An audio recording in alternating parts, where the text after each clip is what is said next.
Vítajte pri tomto videjku. Dnes to nebude o vrhaní. Dnes to bude o predstavení tohto noža, ktorý ja nosím so sebou do lesa a osobne ho považujem za nôž na prežitie alebo survival nôž. Je to podáku SM79. Pôvodne mal túto, keď ho kúpite, bude mať túto oko na hlaveň pušky, klip na zaistenie. Ja som si to trošku takto už upravil, vyrobil, spravil som si to. Nevyhovovalo mi to tam, moc sa mi to nepáčilo, ale nevadí. Ako spravíte, tak budete mať. Tak ho poďme trošku otestovať, či je fakt taký funkčný, ako vám tvrdím.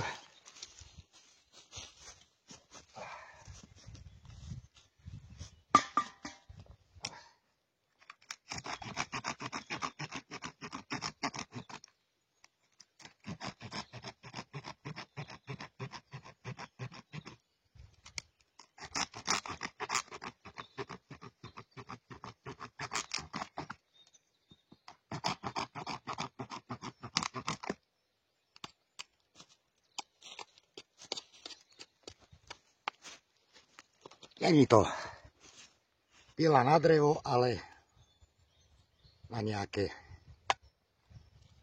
odrezanie nejakého konára. Dávam to trochu námahy, ale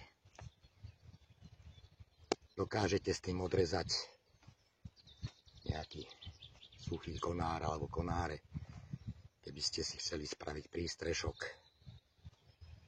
na prespatie, tak úplne hravo. Nie je to smrek, nie je to žiadne extra tvrdé drevo, ale však tak tiež to není motorová pila. Ale tu je to jemné zúbkovanie.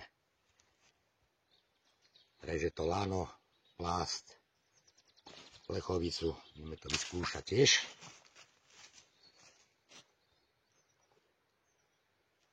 Dnes by som tu mal mať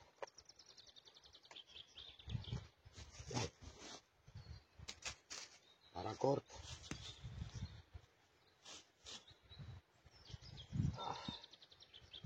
Vystupíme, nech sa mi nejde.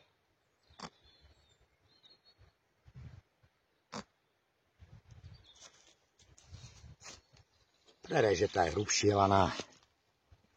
Musíte s ním samozrejme pri hrubšom lane dlhšie režete, ale úplne bez problémov. 5 cm šnúra na jeden záťah. Takže v pohode, skúsime ešte plechovicu.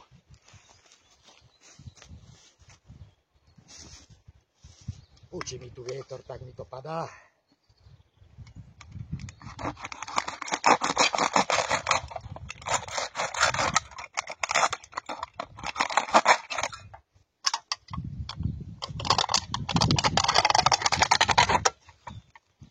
Trošku zožulo, ale vidíte, že ureže úplne bez problémov. Aj by ste si chceli si nabrať vody,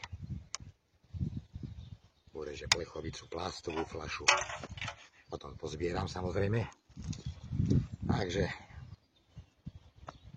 či už táto pila, či už táto jemná pilka, tak výborná vec.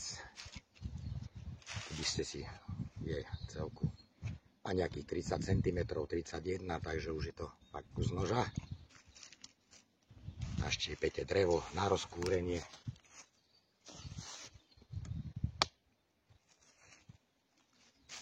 Môžete si pomôcť druhým.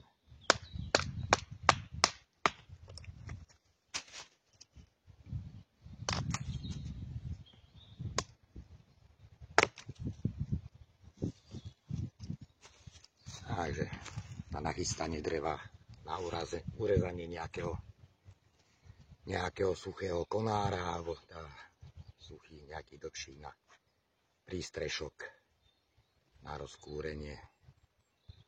Čepel je tiež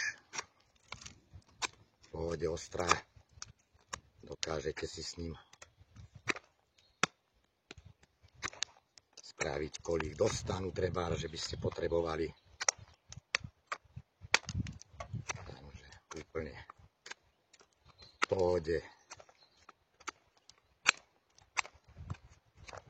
Nejdem to tu zbytočne naťahovať, ale keby ste sa trochu pohrali, máte, zahlobíte, privížete špagát a postavíte si prístrešok. Takže hovorím, že fakt preto toho nosím. Je to fakt dobrý nôž. Veľa využití. A končíme to už len takým púzdrom k tomuto nožu. Má tu brúsku. By ste si mohli ten nož, ak to viete, pobrúsiť, pribrúsiť. Ja to neviem, nepoužívam to. Používam klasickú brúsku. A ďalej je tu tento klip. Strihač drátu. A drát som zabudol. Nevadí. Ale je to fakt funkčné. Zoberiem niečo také mladšie, aby ste videli, že či to žuje alebo nežuje.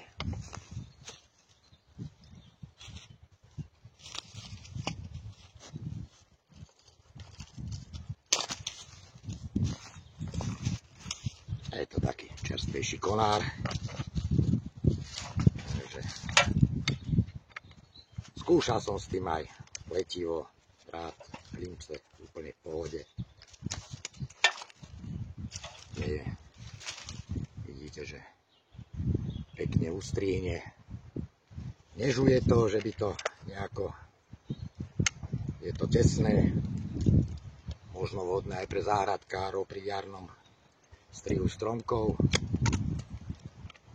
Hovorím, v pohode aj nejaký klinček okolo 150-ky, drát, pletivo, ostnatý drát. S tým ustrihnete. Nemá to žiadne veľké vôle, je to pevné, tesné. Takže asi toľko k tomuto nožu. Aby ste teda pre tých, kto by si ho chceli kúpiť. Oceľ je nejakých 420 či 440, či jaká, neviem, či je uhlíková, alebo jaká, nevrám s ním. Párkrát som s ním aj házal, ale v pohode vydržal, ale nejdem to nevrám s ním. Materiál rukovete je už TPU plast, už by mal čosi vydržať.